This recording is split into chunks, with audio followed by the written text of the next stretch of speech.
보실래요? 어떠세요? 잘생겼어요?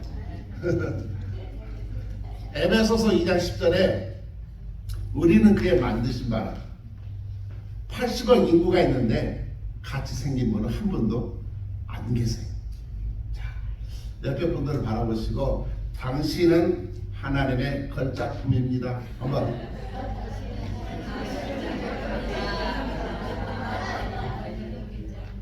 Yeah, you are God's masterpiece. 걸작품입니다. 걸작 만들지 마시고 걸작품 만드신 여러분 되시기를 축복합니다. 오늘이 무슨 날이죠? 주일이죠. 저는 오늘 독립 기념일인 줄 알았습니다. 언제 미국이 독립했어요? 1776년. 그래서 우리가 248년 되는.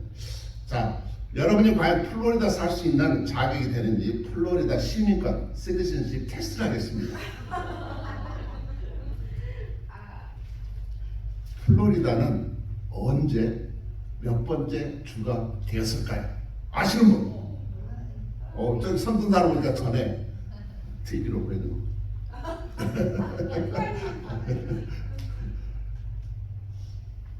감사합니다. 아무도 아는 분이 안 계셔서. 그래 제가 보람이 있잖아요. 한국이 언제 독립했죠? 1945년. 48년은 정부 수립이고 45년도 100년을 빼면 언제예요? 1845년 캘리포니아가 주가 됐습니다. 몇 번째 주가 됐을까요? 신약이 몇 번으로 되어 있어요? 신약이 66번이 아니고 3구 27에서 여러분 3구 하면 39가는 구약이고 27은 신약이고 합치면 66. 그래서 플로리다는 27번째 주가 됐습니다. 왜? 잊어버리지 마시라고 제가 이렇게 자상해요. 소위 연상법이라고 공부할 때 1845년 27번째 주 신약 책을 생각하시면 됩니다. 자, 그러면 누가 제일 먼저 이 플로리다를 발견했을까? 앞서서 여기 살았던 원주민은 누굴까요? 인디언 부족은 트라이브. 세미놀 불러봐도는 아니고 대학교 마스코트 하시는데 세미놀이 바로 여기 원주민 네이티브 아메리칸. 자, 그러면 여기에 제일 처음 방문했던 스페인 탐험가가 있습니다. 그의 이름이 후안 폰세 데 리온 후안 리온인데 1513년 푸에르토리코 발견한 뒤에 이곳에 왔어요. 그가 처음 이곳에 상륙해서 뭐라고 했을까요? 파스쿠아 플로리다. 따라서 해보실래요? 파스쿠아 플로리다. 파스쿠아는 부활절이라는 뜻도 있고요. 페스티벌. 그러니까 플로리다는 실은 플라워에서 왔어요. 부활절날 도착했는데 그 시즌에 와서 보니까 너무 아름다운 꽃들의 잔치였다. 꽃축제. 이것이 바로 플로리다가 되어서 파스쿠아 플로리다. 그래서 플로리다 이름이 생겼습니다. 미국의 몇 번째로 인구가 많은 주일까요? 2150만 명이 사는데 뉴욕, 캘리포니아, 텍사스, 플로리다가 세 번째 주. 경제적 GNP로 따지면 네 번째 주. 캘리포니아, 텍사스, 뉴욕, 그리고 플로리다. 여러분 자긍심을 가셔야 돼요. 부자들에 살고 있어요. 중요한 것은 근원부터 하나씩 배워가는 게 아주 중요하고, 우리가 그저 살기만 할 게 아니라 이 주가 이런 역사가 있구나, 뿌리 근원을 찾아보는 것. 특별히 우리 신앙에서도 마찬가지입니다. 그래서 교회 막 왔다 갔다 하지 마시고 분명한 성경 말씀의 지식을, 영적인 지식을 우리가 가지고 있어야 마귀로부터 유혹을 이길 수가 있고 당당하게 세상 사람들 앞에 가서 너 플로리다 몇 번째 준지 알아? 27번째 주고. 언제 주가 된지 알아? 1845년. 야, 너 굉장히 똑똑해졌구나. 우리 교회 한번 가봐. 매주 배워. 왜? 저는 여러분을 영적으로, 세상적으로 지혜롭고 슬기게 하려고 아주 열심히 노력을 하고 있거든요. 왜냐하면 저랑 신앙생활 했는데 여러분이 영향력 되기를 저는 원치 않아요. 왜? 제가 우리 PCS 장로교 목사님들이 제일 잘생겼고 제가 설교도 잘하고 뭐 믿거나 말거나 그런 열심으로 제가 섬기고 있다는 말씀 여러분 아멘 하시기 바랍니다. 아멘까지 하셨어요. 자, 그래서 우리가 지난주에는 성경 66권을 5개 핵심 주제로 정리를 했어요.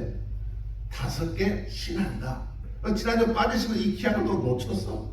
여러분 몇 편 꼭 물어서 확인하시기 바랍니다. 그런데 복습 해볼까? 첫째는 뭐예요? 창조신앙, 임마누엘 신앙, 십자가신앙, 부활신앙, 재림신앙. 이런 교리 수준들이 높아요. 벌써 66권의 주제로 딱 정리가 됐어요. 그러면 질문합니다. 창조신앙 그러면 창세기 1장 2장으로 끝나버릴까요? 창세기 3장부터 아담 하와가 타락하는, 그래서 낙원을 잃어버린 로스트 패러다이스, 신락원을 하게 되는데, 창조의 신앙의 핵심이 무엇일까? 분명히 하나님께서 이 땅을 창조하실 때 창조의 목적이 있었을까요? 없었을까요? 있었죠. 그러면 우리의 불순종, 우리의 패역함, 우리의 연약함으로 하나님의 창조의 목적이 실패할까요? 성공할까요? 성공하죠. 그게 신앙이죠. 우리의 어떤 패역함에도 불구하고, 이스라엘의 어떤 실패함에도 불구하고 하나님은 반드시 창조하신 목적을 이루실 것이다. 이 핵심이 뭐라고요? 창조 신앙의 핵심이에요. 창조로 끝이 아니라 창조의 목적을 끝까지 완성하실 것이다. 그러면 창조하신 목적이 뭘까요?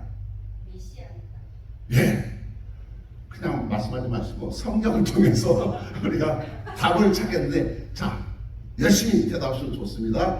이사야서 43장 21절 말씀 여러분 빨리 성경을 통해서 확인해요. 우리가 성경을 계속 찾을 겁니다. 이사야서 43장 21절 말씀, 제성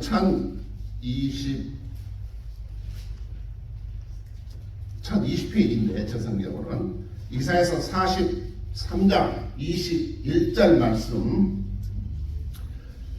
1020페이지 여러분 찾아서 직접 눈으로 보시고 읽어야 돼요. 시작. 이 백성은 내가 나를 위하여 지었나니 나를 찬송하게 하려 함이니라. 우리를 창조하신 목적이 뭐예요? 하나님을 찬송하려. 목사님 찬양할 만한 거리가 있어야 찬양하죠. 우리는 환경의 노예가 돼서 내 연약한 육신의 노예가 돼서 하나님을 찬양할 시간에 찬양 못해요. 생각이 드는데, 좋은 일 있을 때 아들이 하버드 갔어요. 찬양하기 싫어요, 안 해요? 그때는 옆 사람 배만 아프게 해요. 그렇잖아요. 아들이 대박 났대요. 그거 떠들고 할렐루야 그러면 옆에 사람도 배 아파요. 그런데 우리가 아프고 질병에 걸렸고 실패하고 투자하는 것마다 망했고 그러면서 찬양한다면, 왜? 하나님께서 반드시 창조 목적을 완성을 알기 때문에. 그래서 고난과 역경 속에서, 질병 속에서, 욥의 모든 실패 가운데서도 하나님께서 역사하셔서 위대한 찬양 사람을 만들어 주실 것은 언제? 고통 속에서, 상처 속에서, 배우자가 죽고 자녀가 죽고 모든 재산을 날려버리는 그런 어려움이 있다 할지라도 끝까지. 왜? 창조 신앙을 붙들고 있기 때문에. 그러니까 성경에 보면 하나님은 놀라운 초자연적인 역사를 통해서 처녀가 아들을 낳고요, 무리를 걸어가시고 죽은 자가 십자가 전도자로 바뀌게 하시고 광야에서 물을 내시고 반석에서 생수가 흘러나오게 하시고 한 번도 보지도 못했던 하늘에서 무슨 양식이 내리는데 만나가 내립니다. 왜 그렇습니까? 창조 목적은 반드시 완성할 것을 보여주시려고 초자연적인 역사. 그러니까 하나님께 붙들기만 하면, 창조 신앙만 붙들면 우리의 인생은 어때요? 막다라 마리아가 몇 귀신 들렸대요? 7 귀신 완전 수예요. 완전 인생으로 망했던 그 여인이 오히려 부활의 첫 증인으로 드러나게 되고 하나님을 찬양하게 돼요. 성녀로 바뀌는 역사가 바로 우리의 이야기라는 것입니다. 그러니 우리는 고난 속에서도 기뻐할 수 있고요, 역경 속에서도 반드시 이것 또한 지나가리라. 우리는 십자가 붙들고 승리할 수 있어서 아담의 첫 실패로 말미암아 하나님은 두 번째 아담을 준비하셔서 우리의 구원의 사역을 완성하시라고. 마태복음 같은 것은 임마누엘 하나님의 신앙을 가르쳐 주시고 십자가의 신앙, 부활의 신앙, 재림의 신앙을 통해서 창조 목적 끝까지 계시해서 완성하신다. 할렐루야. 자, 그러면 마가는 예수를 누구라고 얘기를 하는가? 마가복음 1장 1절 말씀. 자, 마가복음 1장 1절 말씀 같이 읽어보겠습니다. 시작. 하나님의 아들 예수 그리스도의 복음의 시작이라. 마가는 예수를 누구라고 소개하고 있습니까? 하나님의 아들이다. 이게 마가복음의 핵심이에요. 예수는 누구다? 하나님의 아들이다. Son of God. 이것이 굿뉴스의 시작이다. 초대교회, 2000년 전 초대교회는 신앙의 고백이 뭐였어요? 예수는 하나님의 아들이다. 무슨 말이야? 그는 목수 아들이야, 요셉의 아들이야, 마리아 아들이야. 그러나 그는 동시에 하나님의 아들이고 독생자의 탄생으로 기적적으로 초자연적으로 있다는 것은 하나님의 아들이시다.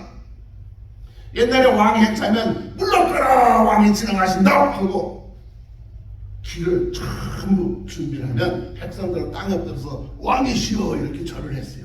그 사역을 위해서 준비된, 하나님이 준비하신 사역자가 있는데 누굴까요? 존 더 배프티스트, 세례 요한입니다. 그는 정말 명문가에서 태어났어요. 아들이 없었는데 기적적으로 노년에 얻었던 아들.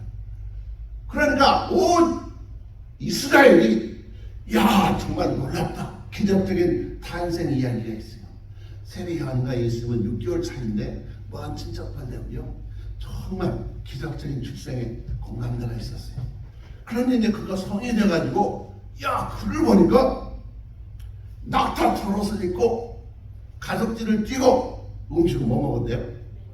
메뚜기 먹고, 메뚜기 구워 먹으면 맛있습니다. 석청, 야 진짜 달고 답니다. 요즘 몸에 아주 헬시 푸드를 먹었던 것 같아요. 그런데 그가 외쳤던 메시지가 있어요. 그를 보고 사람들이 때로 모여들었어요. 오래전에 메리더 성부일 때 교회 연합으로 성탄절 축제를 하는데 그때 지저스라는 뮤지컬을 우리 청년들이 공연을 했습니다. 그런데 우리 아들이 맡았던 역할이 존 더 배프티스트, 세례 요한이었어요. 그래서 이게 한국말이 좀 어눌할 때라서 학교 갔다 오면 그때가 또 12학년 때 있어요. 그래도 그거를 열심히 하느라고 대사를 외우는데 이러고 다니는 거예요. 독사의 자식들아, 회개에 합당한 열매를 맺어라.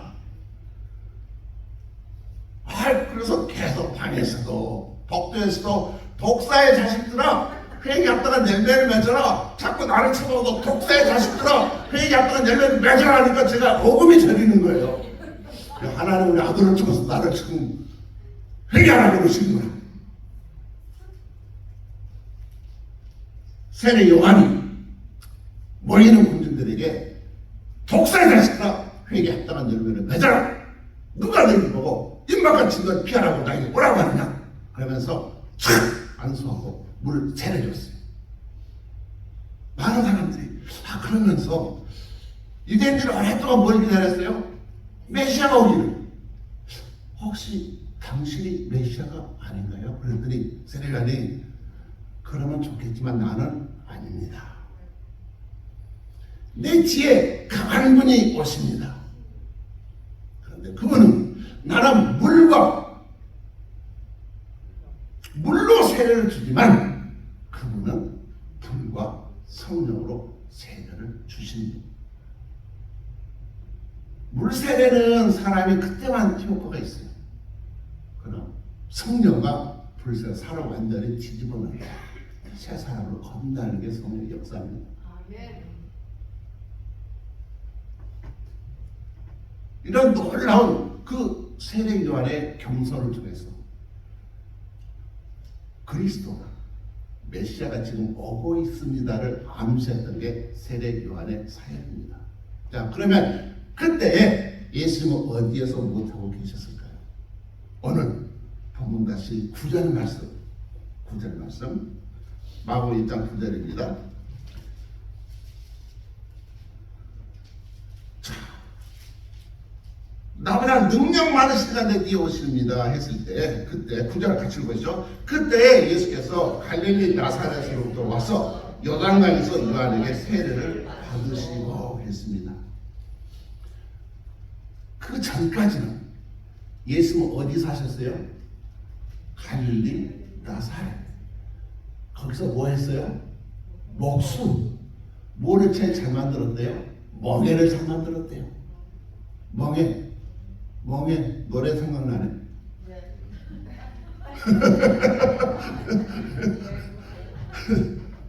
이름이 생각났던 멍에 갑자기.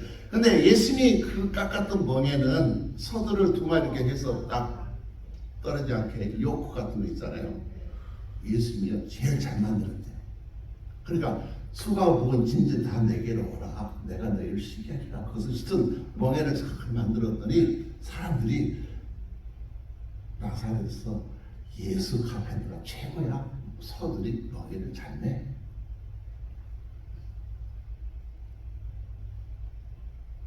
아버지는 이미 돌아가신 것 같고 육신의 어머니 마리아가 계시고 동생들이 있었는데 30대 호적정리해요. 다 놓고 드디어 아버지의 뜻대로 동정녀 탄생을 통해서 죄 없이 태어나신 예수님께서 이제 공생의 퍼블릭 미니스트리 아버지 하나를 위해서 본격적인 구원의 사역 십자가 사역을 하러 떠나신 여정. 그때 세례하는 요단강에서 물세례를 베풀고 있었습니다. 70km 여정을 오면서 예수는 무슨 생각이 들었을까요? 많은 생각이 오고 가지 않았을까요? 자, 그래서 예수님의 공생의 사역은 무엇으로부터 시작이 된다? 세례 요한에게 세례를 받았던 이 사역으로부터 시작이 됩니다. 그래서 이것을 이야기하는 굉장히 십자가 사역, 십자가 신앙, 부활 신앙, 재림 신앙, 임마누엘 신앙 이야기하는 스타팅 포인트가 돼요. 스타팅 포인트가 됩니다. 복음의 시작입니다. 마가는 이 기쁜 굿뉴스를 전하려고 예수님의 카리스마 스토리 없어요. 언제 그걸 얘기해요? 족보 없어요. 바로 예수는 하나님의 아들이시고 굿뉴스가 시작하는데 세례 요한으로부터 바로 세례를 받으신 사건, 그것을 위해서 세례 요한 짱드배를 소개한 다음에 바로 세례 사건으로 그리고 광야의 시험으로 연결이 됩니다. 창세기 1장에 있다도 태초에 하나님이 천지를 창조하시니라 설명이 없어요. 선포, 프로클레메이션. 하나님의 아들 예수 그리스도의 복음의 시작이라 믿거나 말거나 믿으면 여러분 축복받은 거고 믿지 않으면 이미 여러분은 저주받은 증거다. 복음입니다. 자, 그러면 예수님이 세례를 받으실 때 세 가지 현상이 하늘로 임했는데 여러분은 이걸 꼭 붙으셔야 됩니다. 자, 10절 12절 읽으시면서 세 가지가 무엇인지 10절 시작. 곧 물에서 올라오실 때 하늘이 갈라짐과 성령이 비둘기같이 자기에게 내려오심을 보시더니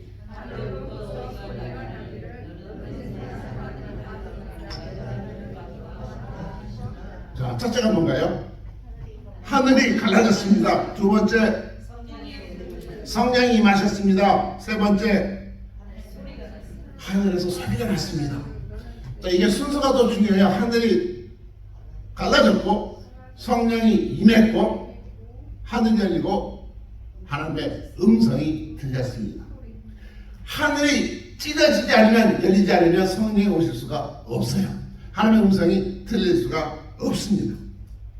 말라기 3장 이후로 400년 동안 하늘의 문이 굳게 닫혀 있었습니다. 창조 하나님께서 잊어버리셨나요? 실패했나요? 아닙니다. 선지자를 보내면 다 죽여버렸어요. 더 이상 보낼 필요가 없었습니다. 무엇하고 계셨을까요? 때를 기다리고 계셨습니다. 그래서 그때에 닫혔던 하늘의 문이 열릴 때가 되었다는 것입니다. 그 400년 동안 세상은 잘 살았을까요? 못 살았을까요? 잘 살았어요. 헬라 제국, 로마 제국 시대가 임한 것입니다. 그런데 하나님은 세상의 역사의 주관도 그 때를 기다리고 계셨습니다. 재미있는 것은, 자, 하늘문이 열릴 때가 됐는데, 같은 기사를 마태복음 3장 16절 찾아보시죠. 3장 16절 보시면서 마가복음과 뭐가 다른지 한번 찾아보시기 바랍니다. 마태복음 3장 16절 말씀, 자, 같이 볼까요? 예수께서 세례를 받으시고 곧 물에서 올라오실 때 하늘이 열리고 하나님의 성령이 비둘기같이 되어 자기 위에 임하심을 보시더니, 뭐가 좀 다른가요?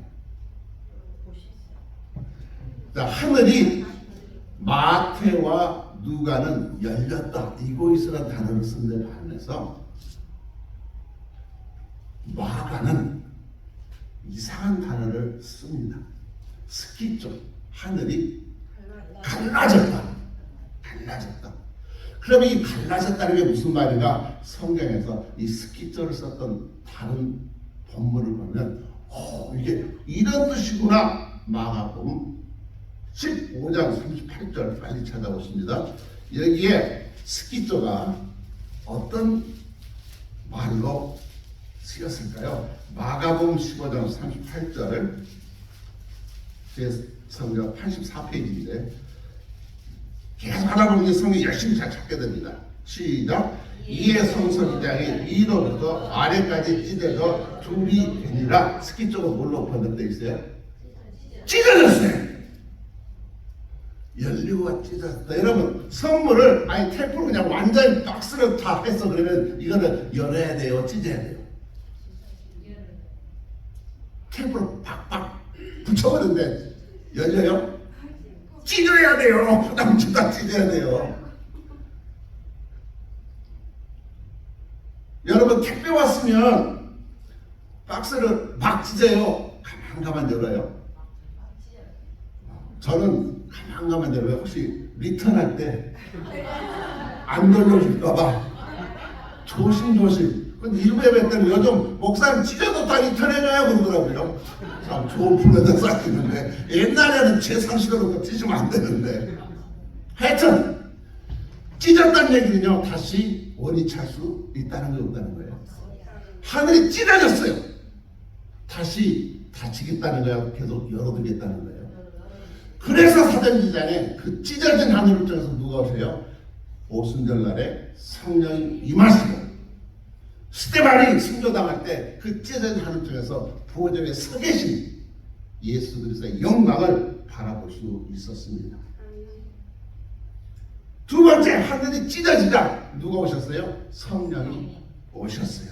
그런데 어떻게 오셨을까? 우리는 비둘기같이 위에서 내리셨다 그래서 성화도 보면 탁 이렇게 임하는 걸로 이렇게 보이는데, 실제 여기 사용된 전치사를 보면 위로부터 에피라는 전치사가 아니라 에이스, 인투, 그러니까 예수의 몸으로 성령이 침투해 들어오신, 세례를 받으신 이후로 예수님은 더 이상 혼자가 아니에요.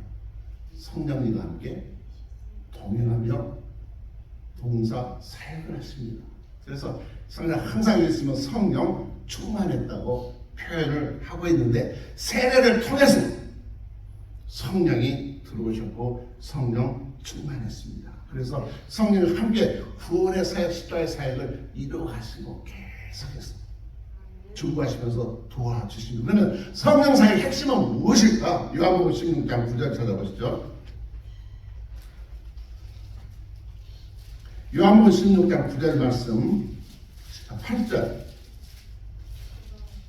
9절 175페이지인데 신약 요한복음 16장 8절 9절 같이 읽어보십니다. 그가 와서 죄에 대하여 의에 대하여 심판에 대하여 세상을 책망하시리라. 죄에 대하여 하면 그들이 나를 믿지 아니하며 죄는요 예수를 믿지 않는 거예요. 왜 믿지 않는다는 전도하면 거부합니까? 내가 왜 죄인이야? 네가 죄인이 나는 죄인 아니야. 너를 위해서 죽으셨던 예수님이 누가 나보고 죽어달래? 왜 죽어가지고 그렇게 나를 귀찮게 해? 바리새인들이, 유대인들이, 장로들이, 서기관들이 그랬어요.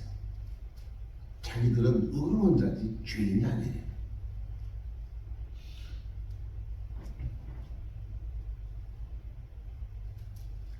의인이 교회 안에 많을까요? 교회 밖에 많을까요? 교회 안에 의인이라고 찾는 사람들이 많아요. 무슨 말씀을 드리는가 하면 성령이 아니고서는 내가 죄인인 것을 깨달을까요? 못 깨달을까요? 못 깨닫는 거예요. 성령을 이렇게 책망하시는 너는 죄인이라는 것을 깨우쳐 주세요. 그런데 인간의 노력으로 내가 죄인인 것을 아무리 믿으려고 해도 아니 내가 왜 죄인이야 나는 그래도 누구보다는 나은 우리가 유대인들이 장로들이 바리새인들 그렇게 기도했어요. 성전에서 기도하면서 나는 저 텍스 컬렉터 세리보다 아유 나으니 감사합니다. 우리도 교회 믿음생활 하면서 그래도 나는 쟤보다는 나아. 인간의 의입니다. 의라는 것은 하나님의 관계성 속에서만 이게 나오는 거예요. righteousness. 내가 의를 만들어내는 게 아니에요. 올바른 관계를 맺고 왜? 내가 죄인인 것을 깨달으니까 나는 예수님이 필요한 것이고 십자가의 보혈을 통해서 내가 용서받은 죄 그게 바로 우리에게 righteous, be right with God 이게 의입니다. 그러니까 성령이 그것을 깨우쳐 주려고 오셨어요. 왜? 죄에 대해서 깨우쳐 주시려고. 유대인들이 자신들이 제일 어려웠어요. 그들이 성령 대신에 하나님의 말씀 대신에 예수 대신에 세웠던 자랑 세 가지가 있어요. 첫째는 율법입니다. 두 번째는 그들의 제사, 예식, 리러지, sacrifice, sacrificial worship이고요. 세 번째는 제사장 직분입니다. 자기들만 선택받았다는 거예요. 그러니까 하나님의 사랑은 아무 상관이 없어요. 그렇게 하나님을 사랑하는데 613개 율법을 만들어 놓고 누가 더 잘 지키는가? 그러니까 내가 더 완벽하게 그러니까 사울이 나는 바리새인 중에 바리새인이다. 페리시스 오브 더 페리스. 왜? 나는 다 지켰으니까. 근데 그 율법이라는 게 뭐예요? 안식일 날 불 켜지 않고 노동하지 않으면 성지순례 가서 보면 그렇잖아요. 예루살렘에 엘리베이터 타보면 어때요? 이방인이 나한테 누르래요. 4층인가. 자기는 유대인이가 누를 수가 없고. 근데 그것도 귀찮으니까 안식일날 예루살렘 엘리베이터를 층마다 다 세요. 멈추면 왜? 또 내려야 되니까. 누를 필요가 없어요. 안식일날. 또 불도 켤 수 없으니까 안식일 전날 미리 불을 켜놔요. 혹시 잊어버렸다 그러면 옆집 이방인 한국 유학생 가서 너는 이방인이니까 너는 첸탈이니까 우리 집 불 좀 켜줄래? 이게 하나님 사랑입니까? 말씀은 하나도 없어. 그러니까 사울이 성령을 받지 못하니까 하나님을 그렇게 사랑했는데 하나님을 핍박했어요. 그리스도를 핍박했어요. 성도들을 괴롭혔어요. 교회 초신자들이 먼저 만들까요? 오래된 신자들이 먼저 만들까요? 초신자가 문제를 만들 수도 알 수가 없으면 어떻게 문제를 만들겠어요? 모태신앙, 잘 아시죠? 이것도 못해 저것도 못해. 마태복음 1장에 보면 모태신앙 42대가 나와요. 예수님 족보 42대 나오잖아요. 그들이 유대인들입니다. 그럼 왜 예수님이 유대인으로 오셨나? 그들이야말로 의의 왕초, 하나님을 제일 사랑했다는데 그들이 죄인인 것을 깨달으려면 누가 오셔야 된다고요? 성령님. 그러니까 제자들도 3년 동안 주님과 동행했으면서도 십자가 시절 다 도망가고 배신하고 말았습니다. 왜? 성령이 아직 임하지 않았기 때문에 그렇습니다. 그러나 성령이 임하면 죄가 깨달아집니다. 처음에는 벽이 많았던 죄악들이 그 다음은 작은 돌, 모래, 그 다음에 책들 같은 것. 죄가 깨달아지면 견딜 수가 없어요. 며칠 몇 날을 회개하고 눈물을 흘릴 수밖에 없습니다. 마음속에 숨은 동기까지라도 내가 이렇게 목사인데, 장로인데, 권사인데, 성도인데 이런 불결한 생각을 했구나. 그러니까 주여 성령이 오셔서 나를 Cleanse my spirit. 성령이 와야 나를 정결하게 만들어 주신다는 것입니다. 그렇게 되면 잔더 베프티스트 세례 요한이 얘기했던 것처럼 I must decrease. 나는 작아져야 되겠고 He must be increased. 정말 나는 작아지고 그만이 더욱더 나는 사사리지는 해지만 그분은 떠오르는 태양이시다. 빛 대신 주님께서 우리 안에 성령으로 임하게 되면 유일하신 공격력 무기가 성령에게 주어진 유일한 공격 무기가 뭡니까? 말씀의 검! 말씀으로 우리가 무장하면 빛 대신 주님이 우리 안에 성령의 역사하심으로 우리 안에 거하셔서 내가 죄인 것을 깨우쳐 주시고 하나님 올바른 관계, 의의 사람이 되도록 하시고 항상 두려움과 떨림 속에서 언제라도 심판이 임할지모. 왜? 심판 잡혀가면 모든 것이 다 비디오 보는 것처럼 다 드러나니까. 두려움과 떨림 속에서 내 자신의 현실이 문제가 아니라 오직 창조 하나님께서 이 모든 나를 찬양할 수 있는 그 목적을 완성해 주실 것이고 내 삶의 환경을 반드시 바꿔 주실 것을 믿기 때문에. 왜? 우리의 이터너티는 어디예요? 아버지 나라잖아요. 그러니까 더 이상 사망도 질병도 어둠도 없는 천국이 우리의 소망으로 있기 때문에. 그러기에 사도 바울은 나는 죄인의 두목입니다. 왜? 그는 너무나 죄에 민감해서 마음속에 호흡까지라도 지금 앞에 정결하기를 원하는 그리스도의 신부가 되길 원했기 때문에 죄인들 다 주세요. 나는 넘버원이다. 자, 마지막 세 번째 뭐가 들렸어요? 하나님의 음성이 들렸습니다. 따라서 해보시죠. 너는 내 사랑하는 아들이라. 딸이라고 안 했다고 실망하지 마시기 바랍니다. 다 자녀들 얘기하는 것이죠. 내가 너로 말미암아 너무 기쁘다. 어떤 번역본이 이렇게 번역했더라고요. 너는 내 사랑하는 아들이다. 내가 너로 말미암아 너무 기쁘다. 그러면 질문합니다. 하나님이 그 아들을 기뻐하신 이유가 뭘까요? 오늘 본문에 잘 보셔야 돼요. 십자가는 먼 나중의 일이고 세례 요한은 죄인입니까? 아닙니까? 죄인이죠. 예수는 죄인입니까? 아닙니까? 아닙니다. 죄가 없으신 하나님의 아들이 죄가 있는 세례 요한에게 세례를 받았기 때문에 하나님께서 I'm so proud of you. 내가 너무 기쁘다. 왜?